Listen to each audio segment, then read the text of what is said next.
각 시대의 대쟁투 제33장 최초의 큰 기만. 악마의 관계와 인류의 범죄. 인간 역사의 초기부터 사단은 인간 인류를 속이기 위하여 활동하기 시작했다. 하늘에서 반역을 일으킨 그는 지상의 거민들을 자기 편에 가담시켜 하나님의 정부를 대항하여 싸우게 하고자 열망했다. 아담과 하와는 하나님의 율법을 순종함으로 완전한 행복을 누리고 있었다. 이 사실은 사단이 하나님의 율법이 압제적이요 피조물들의 복리에 반대되는 것이라고 하늘에서 역설해온 주장을 끊임없이 거스르는 증거가 되었다. 그리고 더욱이 그 무죄한 부부를 위하여 마련된 아름다운 가정을 바라볼 때 사단의 질투는 불타올랐다. 그는 그들을 타락시켜 하나님에게서 떠나게 하고 그들을 자신의 세력 아래 예속시켜 세상의 소유권을 얻어 이 땅 위에 지극히 높으신 하나님을 대항하는 자신의 나라를 건설하고자 결심하였다. 아담과 하와는 이미 이 위험한 원수에 대하여 경고를 받아왔으므로 만일 사단이 자신의 정체를 그대로 나타냈다면 그는 즉시 거절당하였을 것이었다. 그러나 사단은 그의 목적을 더욱 효과적으로 성취하기 위하여 자기의 목적을 숨기고 암암리에 활동했다. 그는 당시에 가장 아름다운 동물이던 뱀을 그의 매개물로 이용하여 하와에게 말했다. 하나님이 참으로 너희더러 동산 모든 나무의 실과를 먹지 말라 하시더냐? 만일 하와가 그 유혹자의 말을 교환하지 않았다면 그는 안전하였을 것이다. 그러나 그는 감히 그 유혹자와 이야기하고자 하므로 그의 관계에 빠져버렸다. 지금도 여전히 많은 사람들이 같은 방법으로 정복을 당한다. 그들은 하나님의 요구에 대하여 의심하고 이론을 제기한다. 그리하여 그들은 하나님의 계명을 순종하는 대신에 사단의 관계가 숨겨 있는 데 불과한 사람의 이론을 받아들인다. 여자가 뱀에게 말하되 동산 나무의 실과를 우리가 먹을 수 있으나 동산 중앙에 있는 나무의 실과는 하나님의 말씀에 너희는 먹지도 말고 만지지도 말라 너희가 죽을까 하노라 하셨느니라. 뱀이 여자에게 이르되 너희가 결코 죽지 아니하리라. 너희가 그것을 먹는 날에는 너희 눈이 밝아 하나님과 같이 되어 선악을 알 줄을 하나님이 아심이니라. 그는 그들이 하나님과 같아지고 전보다 더욱 큰 지혜를 소유하게 되어 그 존재가 더욱 고상한 상태로 바뀔 수 있다고 주장하였다. 하와가 유혹에 넘어지고 그의 영향을 받아 아담도 죄를 짓게 되었다. 그들은 하나님께서 말씀하신 의미와는 전혀 반대되는 뱀의 말을 받아들였다. 그들은 창조주를 믿지 않고 하나님께서 그들의 자유를 속박하시는 것처럼 생각하고 그분의 율법을 범함으로써 큰 지혜와 높은 위치를 얻을 수 있을 것으로 상상했다. 범죄한 결과. 그러나 범죄한 후 아담이 네가 먹는 날에는 정녕 죽으리라고 한 말씀의 의미가 무엇임을 깨달았을까? 그는 사단이 더욱 고상한 상태로 바뀔 것이라고 확신케 했던 그대로 된 것을 발견했던가? 만일 죄를 범함으로 크게 좋은 일이 생겼다면 사단은 인류의 은인임이 입증되었을 것이다. 그러나 아담은 하나님께서 선고하시는 말씀의 의미가 그런 것이 될 수 없음을 발견했다. 하나님께서는 그가 범죄한 죄의 형벌로 그가 취함을 입었던 흙으로 돌아갈 것이라고 선언하셨다. 너는 흙이니 흙으로 돌아갈 것이니라. 너희 눈이 밝으리라고 한 사단의 말은 오직 다음과 같은 의미에서만 사실임이 입증되었다. 아담과 하와가 하나님께 불순종하자 그들의 눈이 밝아져 그들의 어리석음을 알게 되었다. 그들은 악이 무엇임을 알고 범죄에 쓴 열매를 맛보았다.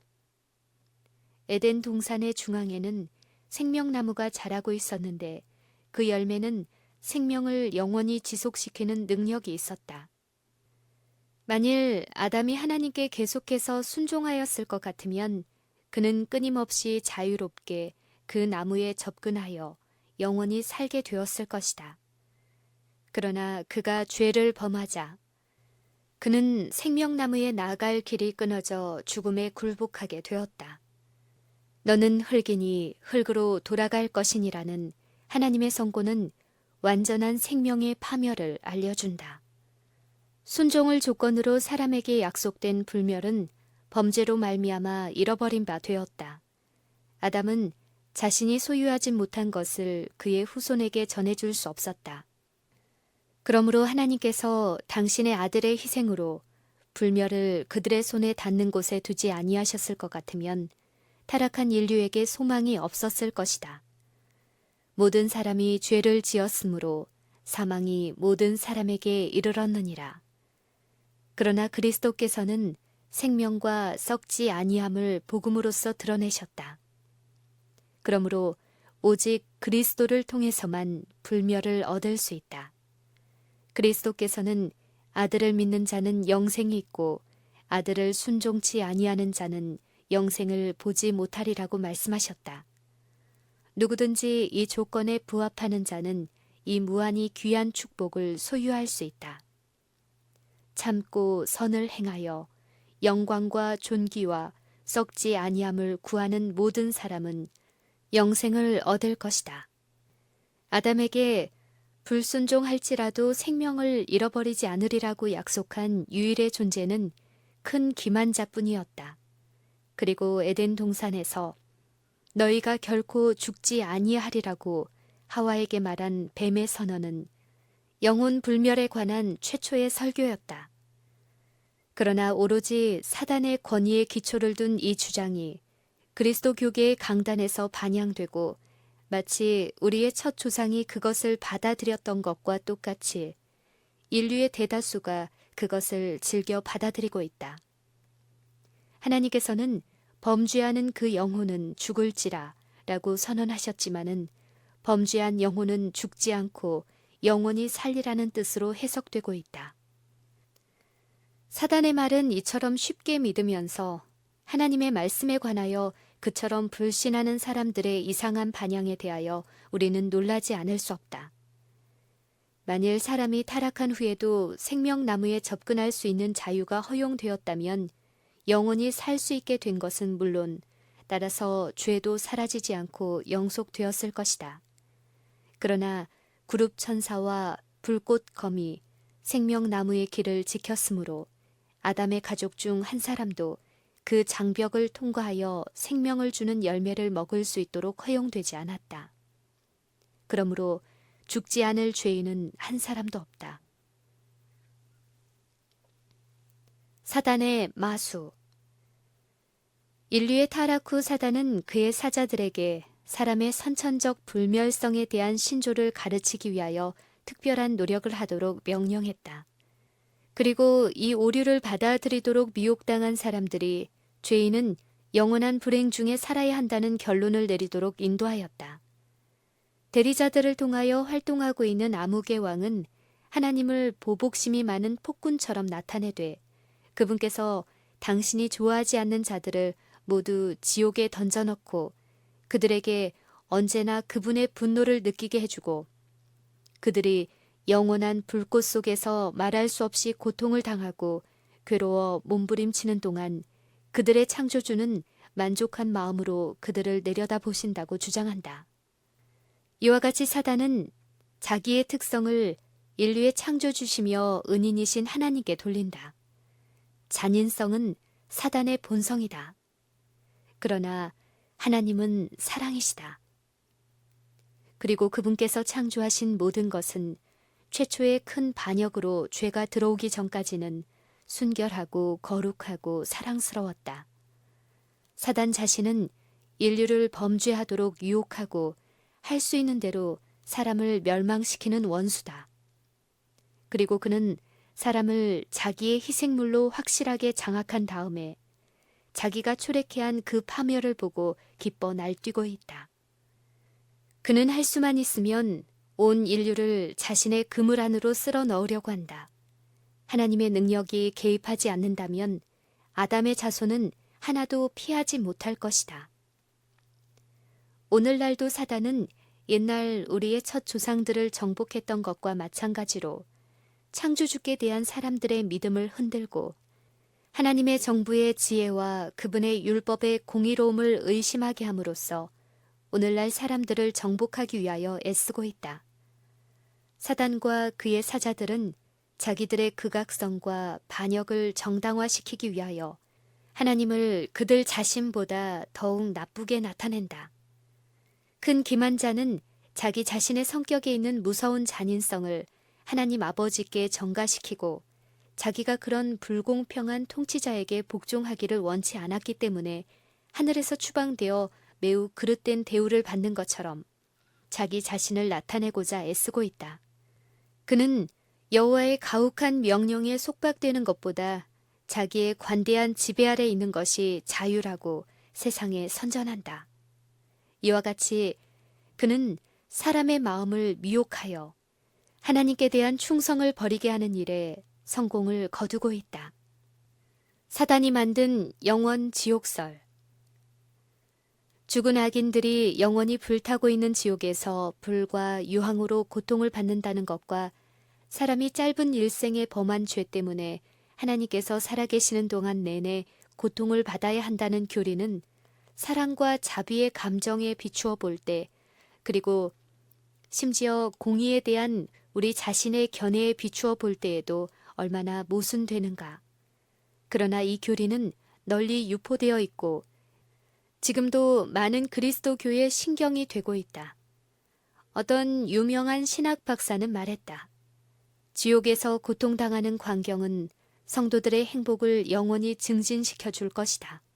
같은 성정을 가지고 같은 환경에서 태어난 다른 사람들이 그처럼 비참한 상태에 빠져 있는 것과 그들과 전혀 구별되어 있는 자신을 볼 때 그들의 행복감은 한층 더 커질 것이다.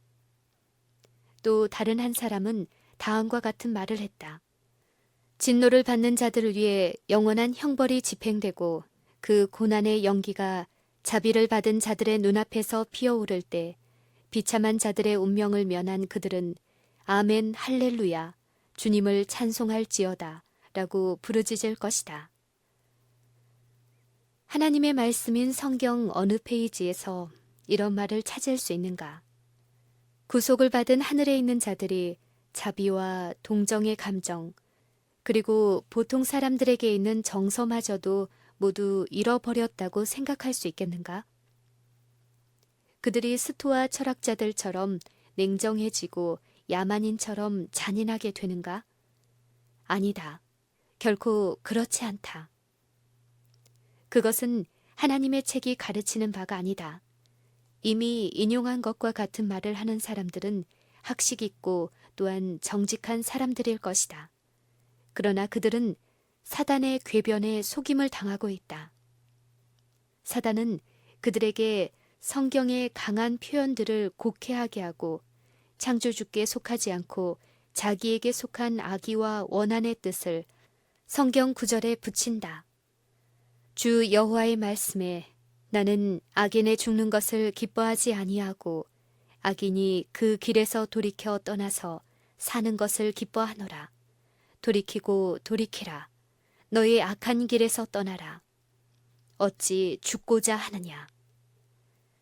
하나님께서 끊임없는 고통을 목격하고 기뻐하시고 그분께서 지옥의 불 속에 던진 자들의 고통과 괴로움과 저주의 소리를 듣기를 즐거워하신다는 것을 우리가 인정한다고 해도 그러한 것들이 하나님께 무슨 유익이 될 것인가? 그 처참한 부르짖음이 무한한 사랑의 하나님의 귀에 음악으로 들릴 수 있을까? 사람들은 악인들에게 과해지는 끝없는 고통이 하나님께서 우주의 질서와 평화를 파괴한 악으로서의 죄를 얼마나 미워하시는가를 나타내는 것이라고 주장한다. 아, 그것은 얼마나 두려운 모독인가. 마치 죄에 대한 하나님의 증오가 그 고통을 영원히 지속시키시는 이유인 것처럼 주장한다. 그 신학자들의 가르침에 의하면 그 불쌍한 희생자들은 자비의 희망 없이 끊임없는 고통으로 미친 것처럼 되어 저주와 참남된 말로 분노를 쏟아놓음으로 그들의 죄의 무게를 영원히 더하고 있다. 영원한 시대를 통하여 죄가 계속하여 증가되므로 하나님의 영광이 높여지는 것은 아니다. 영혼 지옥설로 말미암아 초래되어 온 악은 사람의 마음으로 능히 헤아릴 수 없다. 사랑과 자비로 충만하고 동정이 넘치는 성경의 가르침이 미신으로 어두워지고 공포로 가리워졌다. 사단이 하나님의 품성에 물들여 놓은 거짓된 색깔을 생각할 때 사람들이 우리의 자비로운 창조주를 두려워하고 공포의 대상으로 여기고 심지어 증오한다고 해서 우리가 이상하게 생각할 것인가? 강단에서의 가르침을 통하여 온 세계에 퍼져 있는 하나님께 대한 이러한 무서운 견해는 수천, 아니 수백만의 회의론자와 무신론자들을 만들어내었다. 바벨론의 독주. 영혼 지옥설은 바벨론이 모든 나라에 마시우고 있는 진노의 포도주라는 거짓 교리 중 하나이다. 그런데 그리스도의 종들이 이런 이단설을 받아들이고 거룩한 단에서 그것을 전한다는 것은 실로 이해할 수 없는 일이다. 그들은 마치 거짓 안식일을 로마교에서 받은 것처럼 그것도 로마교로부터 받았다. 위대하고 선량한 사람들이 그것을 가르쳐 온 것이 사실이다. 그러나 이 문제에 대하여 그들이 받은 빛은 우리가 받은 빛과 같지 않았다. 그들은 오직 그들의 시대에 주어진 빛에 대하여만 책임이 있었다. 우리는 우리 시대에 비치는 빛에 대하여 책임이 있다. 만일 우리가 하나님의 말씀의 증거를 버리고 우리의 선조들이 가르쳤다는 이유로 거짓 교리를 받아들이게 되면 우리는 바벨론에 선고된 정죄를 받게 된다. 우리는 바벨론의 가증한 독주를 마시게 된다. 또한 영혼 지옥설을 반대하는 많은 부류의 사람들은 그것과 반대되는 오류에 빠져 있다. 그들은 성경이 하나님께서 사랑과 긍휼이 많으신 분으로 나타내고 있는 것을 알므로 그분께서 당신의 피조물들을 영원한 지옥불에 던지실 것이라는 사실을 믿지 않는다. 그러나 그들은 영혼이 근본적으로 불멸이라고 믿고 있으므로 인류는 최종적으로 모두 구원을 받을 수밖에 없다는 결론을 내린다. 많은 사람들은 성경에 두려운 경고들이 기록되어 있는 것은 단순히 사람들을 순종하게 하고자 위협하는 것이며 글자 그대로 반드시 성취되는 것이 아니라고 생각한다.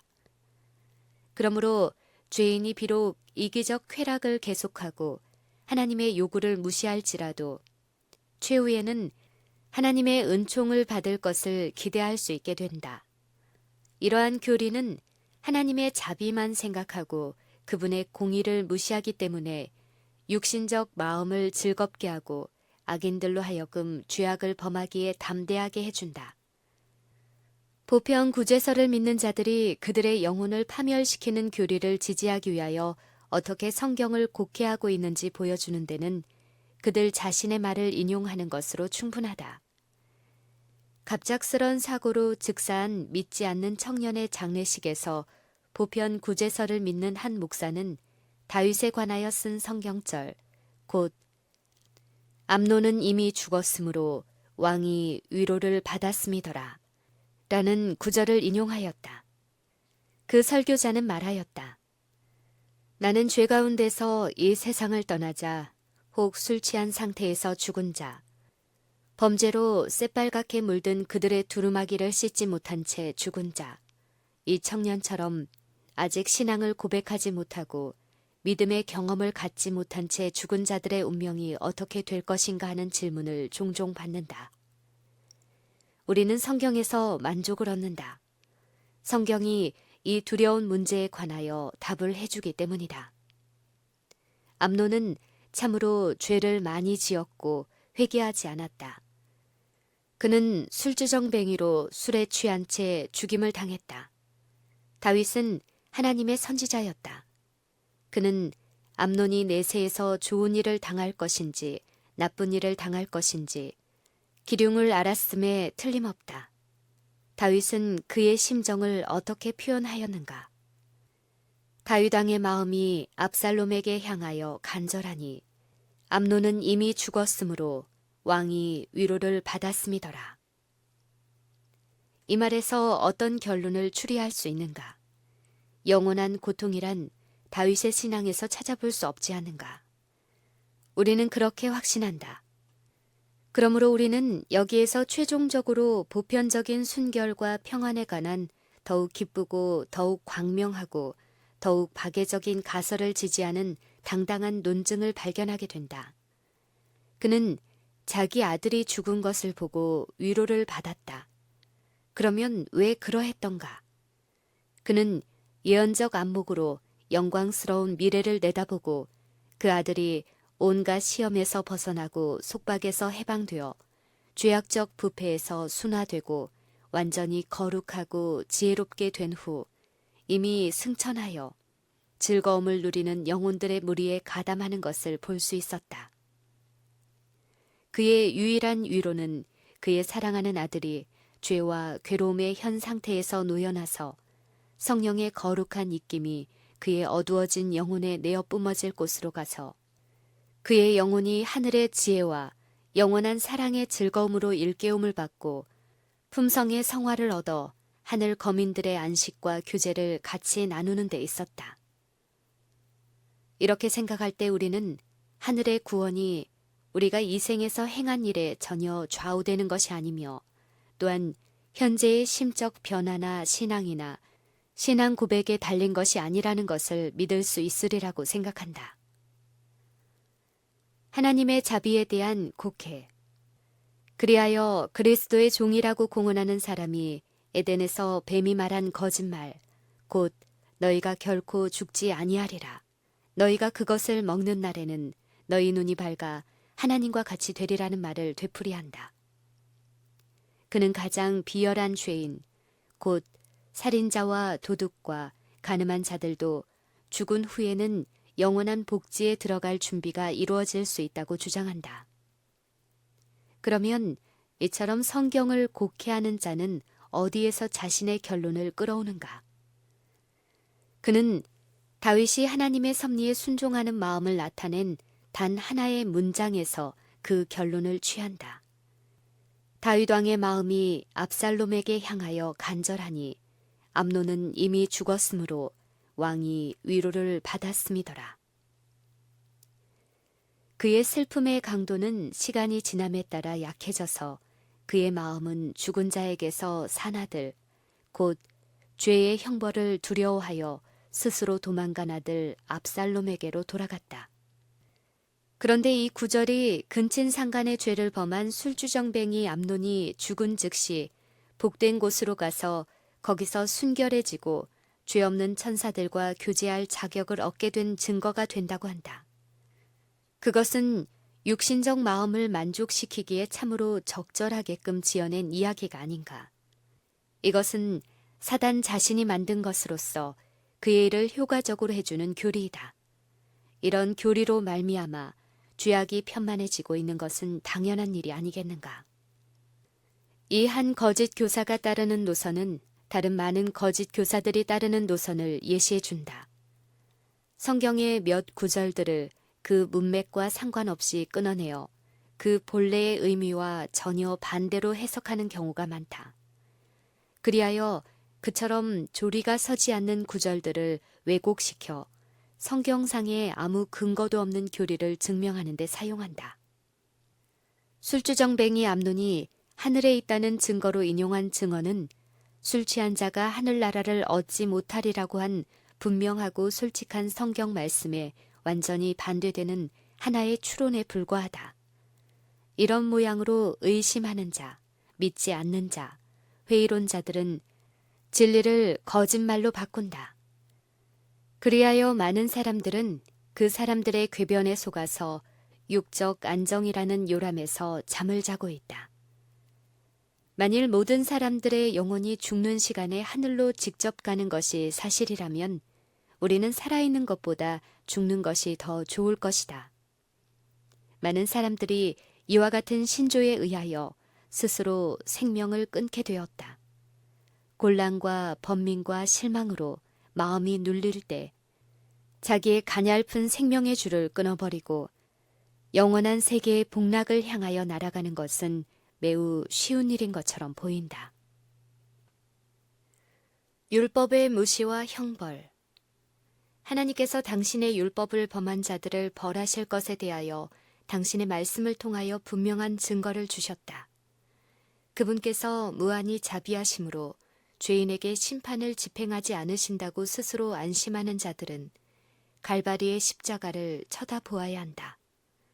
흠없는 하나님의 아들이 돌아가신 것은 죄의 삭시 사망이라는 것과 하나님의 율법을 범하는 것은 모두 합당한 벌을 받아야 한다는 것을 입증해 준다. 무죄하신 그리스도께서 인류를 위하여 죄인과 같이 되셨다. 그분께서는 죄의 형벌을 담당하시고 아버지의 얼굴에서 외면당하셨다. 그리하여 마침내 그분의 심장은 터지고 그분의 생명은 부서졌다. 이 모든 희생은 죄인들을 구원하기 위함이었다. 그 외에 다른 방법으로는 사람이 죄의 형벌에서 벗어날 수가 없었다. 이처럼 큰 희생으로서 마련된 속죄에 동참하기를 거절하는 자는 누구나 자기 자신이 그 죄책을 지고 범죄의 형벌을 감당하지 않으면 안 된다. 보편 구제론자들이 하늘에서 거룩하고 행복한 천사들처럼 된다고 하는 경건치 못하고 회개하지 않는 자들에 대하여 성경이 어떻게 가르치고 있는지 생각해보자. 내가 생명수 샘물로 목마른 자에게 값없이 주리라. 이 허락은 오직 목마른 자들에게 한해서만 주어진 허락이다. 오직 생명수의 필요성을 깨닫고 모든 다른 것들을 상실하고서까지 그것을 찾는 자들에게만 그것이 공급될 것이다. 이기는 자는 이것들을 유업으로 얻으리라. 나는 저희 하나님이 되고 그는 내 아들이 되리라. 여기에는 또한 조건들이 분명히 명시되어 있다. 모든 것을 유업으로 받기 위하여 우리는 죄를 거부하고 이겨야 한다. 주님께서는 선지자 이사야를 통하여 너희는 의인에게 복이 있으리라 말하라. 그들은 그 행위의 열매를 먹을 것이미요. 악인에게는 화가 있으리니 화가 있을 것은 그 손으로 행한 대로 보응을 받을 것임이니라. 라고 말씀하신다. 현이는 죄인이 100번 악을 행하고도 장수하거니와 내가 정령이 아노니 하나님을 경외하여 그 앞에서 경외하는 자가 잘 될 것이요. 악인은 그날이 그림자와 같으리라고 말한다. 그리고 바울은 죄인에 대하여 진노의 날, 곧 하나님의 의로우신 판단이 나타나는 그날에 임할 진노를 내게 쌓는도다. 하나님께서 각 사람에게 그 행한 대로 보응하시되 악을 행하는 각 사람의 영에게 환난과 곤고가 있으리라고 증거한다. 너희는 이것을 정령이 알거니와 음행하는 자나 더러운 자나 탐하는 자, 곧 우상 숭배자는 다 그리스도와 하나님 나라에서 기업을 얻지 못하리라. 모든 사람으로 더불어 거룩함을 조치라. 이것이 없이는 아무도 주를 보지 못하리로다. 그 두루마기를 빠는 자들은 복이 있으리니 이는 저희가 생명나무에 나아가며 문들을 통하여 성에 들어갈 권세를 얻으려 함이로다. 개들과 술객과 행음자들과 살인자들과 우상 숭배자들과 및 거짓말을 좋아하며 지어내는 자마다 성 밖에 있으리라. 하나님께서는 사람들에게 당신의 품성과 죄를 취급하시는 당신의 방법에 관하여 다음과 같이 선언하셨다. 여호와로라 여호와로라 자비롭고 은혜롭고 노하기를 더디하고 인자와 진실이 많은 하나님이로라. 인자를 천대까지 베풀며 악과 과실과 죄를 용서하나 형벌받을 자는 결단코 면죄하지 않고 여호와께서 악인은 다 멸하시리로다. 범죄자들은 함께 멸망하리니 악인의 결국은 끊어진다. 하나님의 정부의 권위와 능력은 반역을 진압하기 위하여 사용될 것이다. 그러나 보응하는 징벌을 나타내는 모든 일도 자비롭고 오래 참고 긍휼이 많은 하나님의 품성에 완전히 부합될 것이다. 악한 자에게 대한 하나님의 섭리. 하나님께서는 어떤 사람의 의지나 판단도 강요하지 않으신다. 그분은 노예적인 굴복을 기뻐하지 않으신다. 그분은 당신의 손으로 만드신 모든 피조물들이 당신께서 사랑을 받으실 만하기 때문에 사랑하기를 바라신다. 하나님께서는 사람들이 당신의 지혜와 공의와 자비를 충분히 깨달은 후에 순종하기를 원하신다. 이런 특성들에 대하여 올바르게 깨달은 모든 사람들은 하나님의 속성을 존경하는 마음에서 그분께 이끌려가기 때문에 그분을 사랑하게 될 것이다. 우리 구주께서 가르치시고 친히 모본을 보이신 사랑과 자비와 친절의 원리는 하나님의 품성과 의지의 사본이다. 그리스도께서는 아버지께로부터 받은 것 이외에는 아무것도 가르치지 않으셨다고 주장하셨다. 하나님의 정부의 원칙은 원수를 사랑하라고 하신 구주의 교훈과 완전히 일치된다. 하나님께서는 온 우주의 유익을 위하여 또한 당신의 심판을 받는 대상자들의 유익을 위하여 악인들에게 벌을 내리신다. 하나님께서는 당신의 정부의 율법과 당신의 품성과 공의로움에 일치되게 그렇게 하실 수 있으시다면 사람들에게 행복하게 해주실 것이다. 하나님께서는 당신의 사랑을 나타내는 증거들로 사람들 주위에 둘러주시고 당신의 율법을 깨닫게 하시고 당신의 자비의 노력으로 그들을 따라오게 하신다. 그러나 그들은 하나님의 사랑을 멸시하고 그분의 율법을 무효로 만들고 그분의 자비를 거절한다. 그들은 끊임없이 하나님의 선물을 받으면서도 그 선물을 주신 분을 멸시한다. 그들은 하나님께서 그들의 죄를 가증히 여기시는 줄 알기 때문에 하나님을 미워한다. 하나님께서는 그들의 완고함을 오래 참으신다. 그러나 마침내 그들의 운명이 결정되어야 할 결정적 시간이 올 것이다. 그때 하나님께서 반역자들을 당신의 편에 묶어두실까? 그들이 당신의 뜻을 행하도록 강요하실 수 있겠는가? 사단을 지도자로 삼고 그의 세력에 의하여 지배되어 온 자들은 하나님 앞에 나아갈 준비가 갖추어져 있지 않다. 교만과 허위와 방탕과 잔혹이 그들의 품성으로 굳어졌다. 그런 사람들이 천국에 들어가 세상에서 그들이 멸시하고 증오한 사람들과 함께 영원히 살 수 있겠는가? 진리는 거짓말하는 자에게 결코 듣기 좋은 것이 될 수 없다. 온유는 자부심과 교만으로 더불어 화합할 수 없다. 순결과 부패는 서로 용납되지 않는다. 이타적 사랑은 이기적인 사람에게 아무런 매력이 없다. 완전히 세속적이요 이기적인 관심에 몰두되어 있는 자들에게 하늘이 어떤 기쁨을 줄 수 있겠는가? 회개의 기회를 무시한 악인들. 자신의 생애를 하나님을 반역하는 데 허비한 자들이 갑자기 하늘로 옮겨져 언제나 그곳에 있는 고상하고 거룩하고 완전한 상태를 목격한다고 가정해보자. 그리고 모든 사람이 사랑으로 충만하고 얼굴에서 기쁜 빛이 흐르고 하나님과 어린 양을 찬양하는 아름다운 곡조에 맞추어 노래를 부르고 보좌에 앉으신 분의 얼굴에서 흘러나오는 부단한 빛의 줄기가 구원 얻은 자들에게 비치고 있는 광경을 목격한다고 가정해보자. 그때의 하나님과 진리와 성결에 대한 증오심으로 충만해 있는 자들이 하늘의 무리들과 섞여서 그들의 찬양의 노래를 함께 부를 수 있을까? 그들이 하나님과 어린 양의 영광을 감당할 수 있을까? 결코 그럴 수 없다. 그들에게 하늘에 적합한 품성을 이룰 수 있는 은혜의 시기가 여러 해 동안 주어졌다.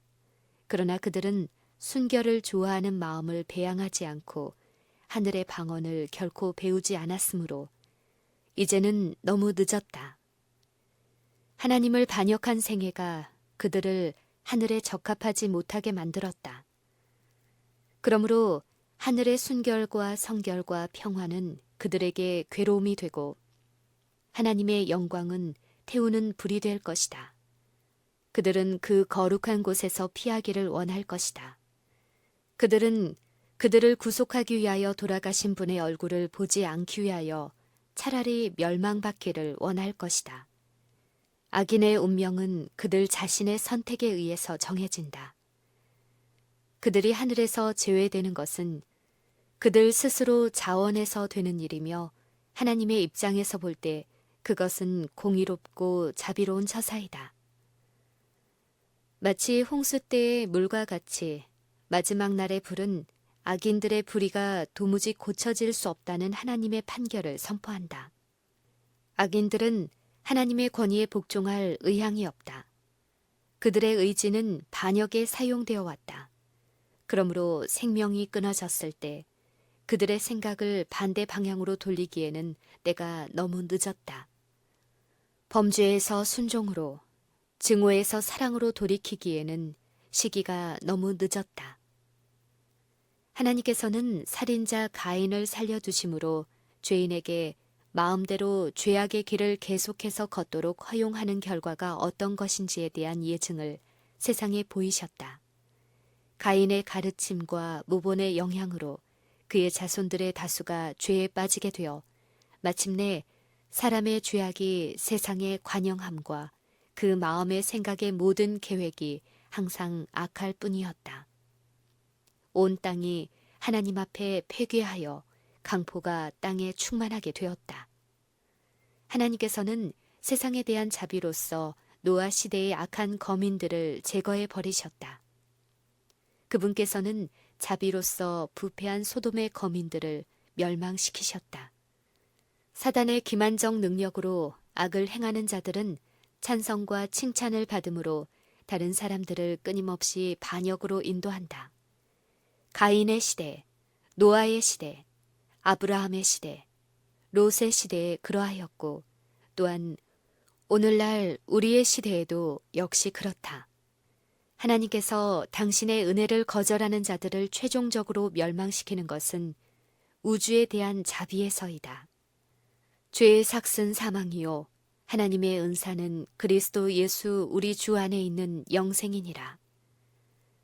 생명은 의인이 받을 유업이요 사망은 악인이 받을 몫이다. 모세는 이스라엘 사람들에게 내가 오늘날 생명과 복과 사망과 화를 내 앞에 두노라고 말하였다. 이 성경절에서 말하는 사망은 아담에게 선고된 사망이 아니다. 왜냐하면 모든 인류는 아담의 범죄의 형벌을 받고 있기 때문이다. 그것은 영생과 대조적인 위치에 있는 둘째 사망이다. 두 가지 사망. 아담이 범죄함으로 사망이 온 인류에게 이르렀다. 모든 사람은 빠짐없이 무덤으로 내려간다. 그러나 구원의 계획으로 모든 사람은 그들의 무덤에서 나오게 되어 있다. 의인과 악인의 부활이 있으리라. 아담 안에서 모든 사람이 죽은 것 같이 그리스도 안에서 모든 사람이 삶을 얻으리라. 그러나 이렇게 부활하는 자들 중에는 뚜렷이 구별되는 두 부류가 있다. 무덤 속에 있는 자가 다 그의 음성을 들을 때가 오나니 선한 일을 행한 자는 생명의 부활로 악한 일을 행한 자는 심판의 부활로 나오리라. 생명의 부활을 얻기에 합당히 여김을 입은 자들은 복이 있고 거룩하도다. 둘째 사망이 그들을 다스리는 권세가 없다. 그러나 회개와 믿음으로 죄의 용서를 받지 못한 자들은 범죄의 형벌, 곧 죄의 삭슬 받아야 한다. 그들은 자기 행위를 따라 형벌을 받되 그 기간과 정도는 다르나 최종적으로 둘째 사망을 당하게 된다. 하나님께서 당신의 공의와 자비에 모순되도록 죄인을 죄 있는 그대로 구원하실 수 없기 때문에 죄인이 죄를 범함으로 스스로 간직할 자격이 없음을 입증한 그 생명을 하나님께서는 그에게서 취하신다. 한 영감의 기자는 잠시 후에 악인이 없어지리니 내가 그곳을 자세히 살필지라도 없으리로다 라고 말한다.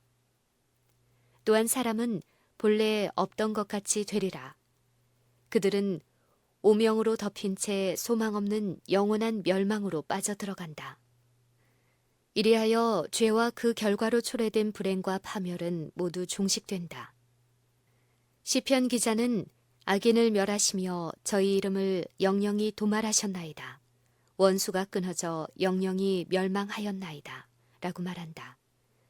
요한은 계시를 통하여 영원한 나라를 바라보고 조금도 음조가 틀리지 않는 완전히 조화된 훌륭한 찬양의 노래를 듣는다. 그는 하늘과 땅에 있는 모든 피조물들이 하나님께 영광을 돌리는 찬양을 들었다. 거기에는 잃어버린 사람들이 영원한 고통 중에 몸부림치면서 하나님께 참남된 말을 하는 일이 결코 없을 것이다.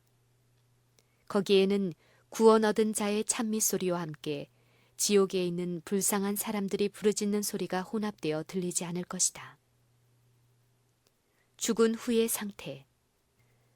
영혼 불멸설의 근본적 오류는 죽은 후에 의식이 있다는 교리에 그 기초를 두고 있다. 이 교리는 영원 지옥에 관한 교리와 마찬가지로 성경의 가르침과 반대되며 인간의 이성과 감정에도 반대된다. 일반적 신앙에 의하면 구속함을 받아 하늘에 있는 자들은 지상에서 이루어지는 모든 일, 특별히 그들이 남겨두고 간 친구들의 생애를 잘 안다는 것이다. 그러나 죽은 자가 산 자가 당하는 어려움을 아는 것, 그의 사랑하는 자가 죄를 범하는 것을 보는 것과 그들이 당하는 생애의 모든 슬픔, 실망, 고통 등을 보는 것이 어찌 행복이 될 수 있겠는가? 지상에 있는 그들의 친구들 위를 배회하는 자들이 누리는 하늘의 축복이 어느 정도로 즐거움이 되겠는가? 회개하지 않는 자의 영혼은 그 숨이 끊어지자마자 지옥불에 던짐을 받는다는 믿음은 얼마나 역겨운 것인가? 그들의 친구들이 준비되지 못한 채 죽어서 영원히 죄와 저주를 받는 지옥으로 가는 것을 본다는 것은 얼마나 고통스러운 일이 될 것인가? 많은 사람들은 이처럼 무서운 생각으로 발광하는 지경에 이르렀다. 성경은 이에 대하여 무엇이라고 말하는가? 다윗은 사람이 죽으면 의식이 없다고 말한다. 그 호흡이 끊어지면 흙으로 돌아가서 당일에 그 도무가 소멸하리로다. 솔로몬 역시 똑같은 증언을 한다. 무릇 산 자는 죽을 줄을 알되 죽은 자는 아무것도 모르며 그 사랑함과 미워함과 시기함이 없어진 지 오래니 해 아래서 행하는 모든 일에 저희가 다시는 영영이 분복이 없느니라. 내가 장차 들어갈 음부에는 일도 없고 계획도 없고 지식도 없고 지혜도 없음이니라. 히스기야 왕이 하나님께 기도한 결과 그의 생명이 15년간 더 연장되리라는 응답을 받았을 때 왕은 감사한 마음이 충만하여 하나님의 자비를 찬양하였다. 그 노래에서 그는 그가 기뻐하는 이유를 다음과 같이 말한다. 음부가 주께 살해하지 못하며 사망이 주를 찬양하지 못하며 구덩이에 들어간 자가 주의 신실을 바라지 못하되 오직 산자 곧 산자는 오늘날 내가 하는 것과 같이 주께 감사하리이다. 세상에 보편적으로 받아들여지고 있는 신학은 죽은 의인이 하늘에서 영원한 복락에 들어가 불멸의 혀로 하나님을 찬양한다고 한다. 그러나 히스기야는 죽음 가운데서 그와 같은 영광스러운 소망을 바랄 수 없었다. 그의 말은 시편 기자의 말과 일치한다.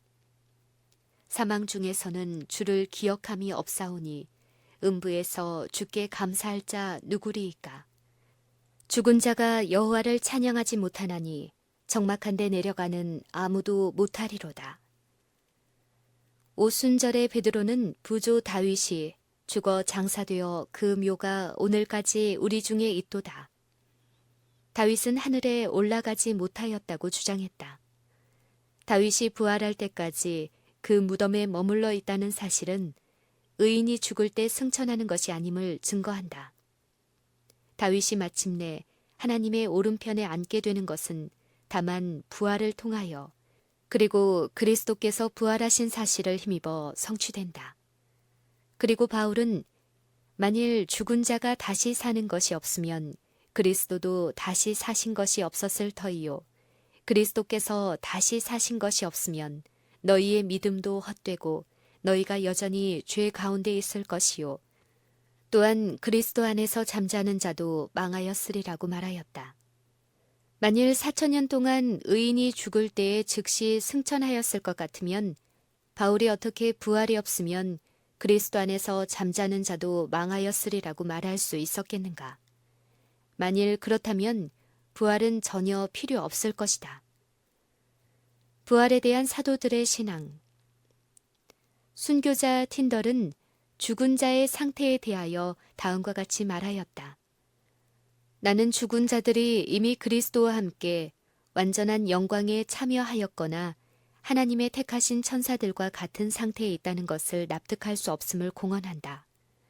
그것은 나의 신앙의 어떤 한 부분이 결코 아니다. 만일 그렇다면 육체의 부활에 관한 설교는 전혀 무익하다는 것을 나는 안다. 사람이 죽을 때에 불사의 축복을 받는다는 소망이 부활에 관한 성경상 교리를 일반적으로 등한히 하게 했다는 것은 부인할 수 없는 사실이다. 이러한 경향에 대하여 아담 클라크 박사는 다음과 같이 진술하였다. 부활의 교리는 오늘날보다 초대 교회가 더욱 중요하게 여긴 것 같아. 왜 그런가?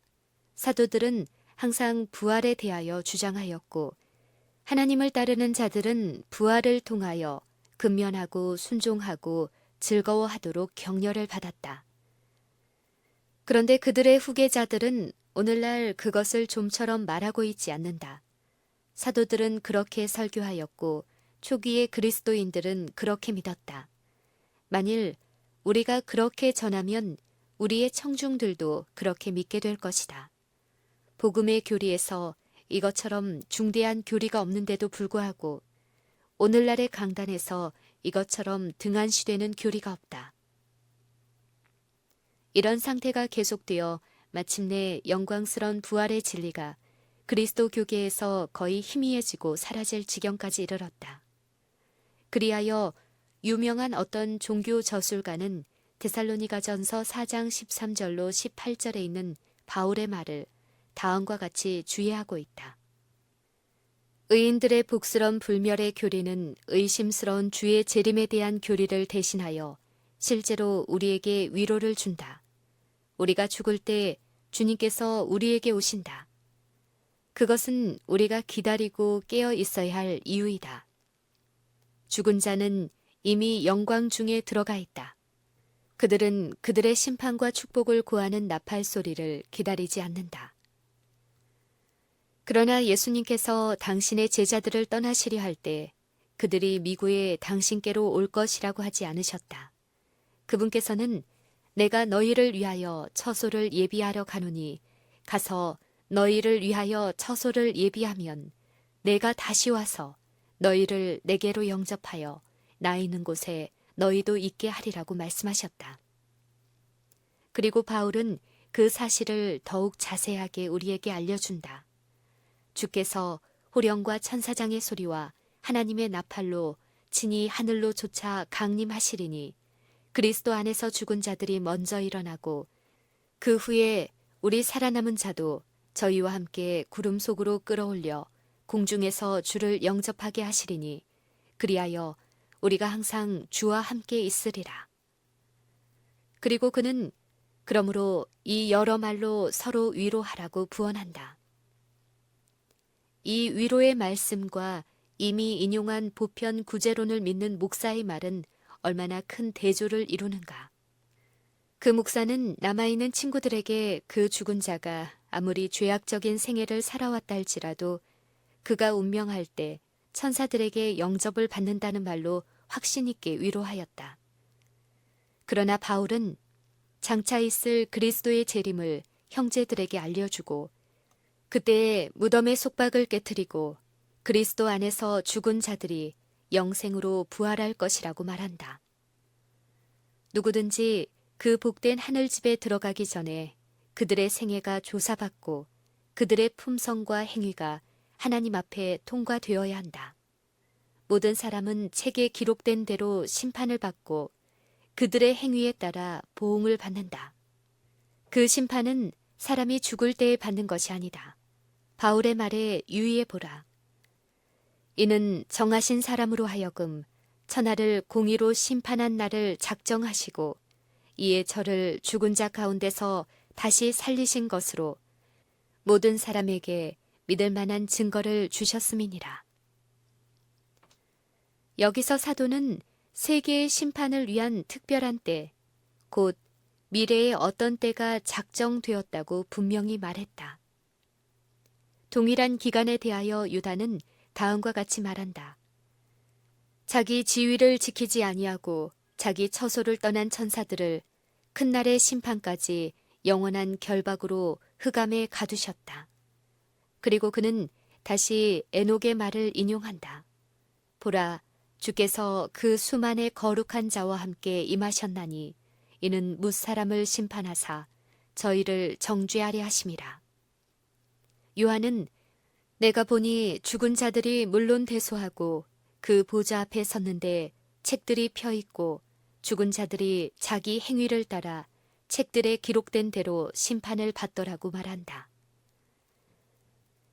만일 죽은 자들이 이미 하늘의 복락을 누리고 있거나 혹은 지옥의 속에서 부르짖고 있다면 장래의 심판이 무슨 필요가 있는가?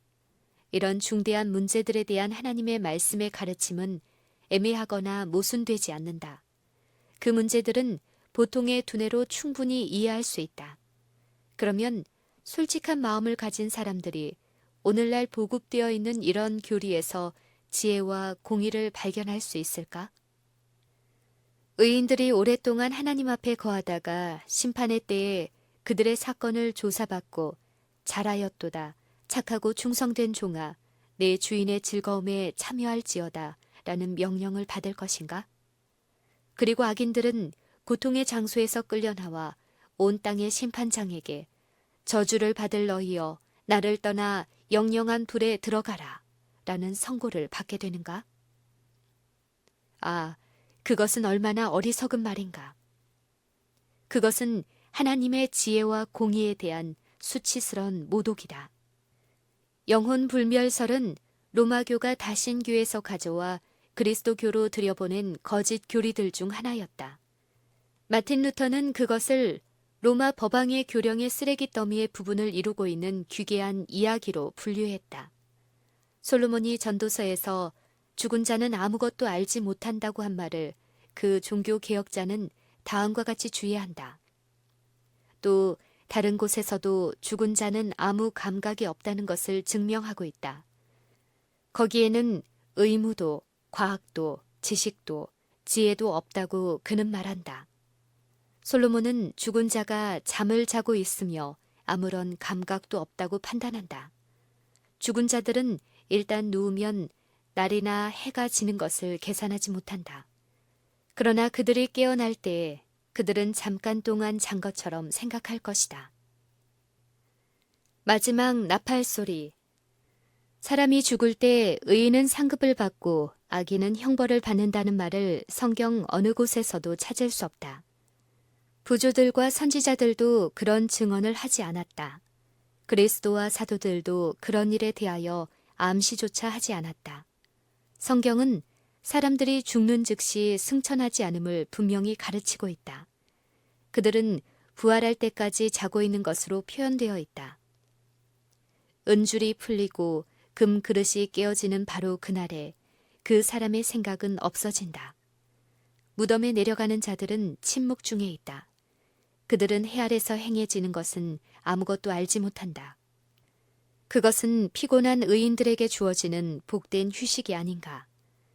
그들에게 있어서 시간은 길거나 짧거나 간에 단지 일순간에 불과하다. 그들은 자고 있다. 그들은 하나님의 나팔 소리를 듣고 깨어 일어나 영광스러운 불멸을 입을 것이다. 나팔 소리가 나매 죽은 자들이 썩지 아니할 것으로 다시 살고 이 썩을 것이 불과 불 썩지 아니함을 입고 이 죽을 것이 죽지 아니함을 입으리로다. 이 썩을 것이 썩지 아니함을 입고 이 죽을 것이 죽지 아니함을 입을 때에는 사망이 이김에 삼킨 바 되리라고 기록된 말씀이 응하리라. 그들이 깊은 잠에서 깨어날 때 그들은 그의 생각을 그치게 되었던 그 순간을 생각해낼 것이다. 그들의 마지막 감정은 죽음의 고통이었고 마지막 생각은 그들이 무덤의 세력 아래 넘어지고 있다는 것이었다. 그러나 그들이 무덤에서 일어날 때 제일 처음으로 일어나는 그들의 기쁜 생각은 다음과 같은 승리의 함성 가운데 메아리 칠 것이다. 사망아, 너의 이기는 것이 어디 있느냐? 사망아, 너의 쏘는 것이 어디 있느냐?